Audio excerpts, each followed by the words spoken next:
Dis 'n plaaslike skool met net 'n paar honderd leerlinge, maar 'n handvol graad 3 tot graad 8 het groot naam vir die skool gehelp maak. Die Poolse musikant het die skoolkoor met sy 8 lede spesiaal uitgesoek en op 'n onvergeetlike reis na sy geboorteland geneem. Daar het hulle tydens Wêreldjeugdagvieringe voor 'n gehoor van nagenoeg 70.000 mense opgetree. Ons wil baie kompetisies waarin ek wil my talent uitwys vir die mense. Ek hou baie van sing en dit was baie lekker om saam met Ivan hulle te sing in Poland.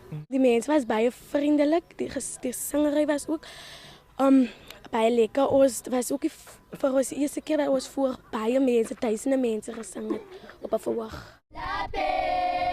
Hulle het nou wel nie enige pryse gewen nie, maar vir die leerlinge wat van tevore nog nie eens voet op 'n vliegtuig gesit het nie, was die ervaring onvergeetlik.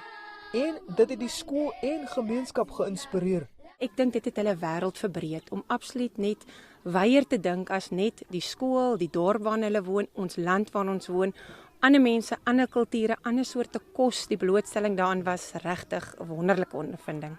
Die leerlinge glo hulle reis is die begin van groot dinge, maar vereers is skoolwerk die prioriteit. Percival Young, Eunice Robertson in die Weskaap.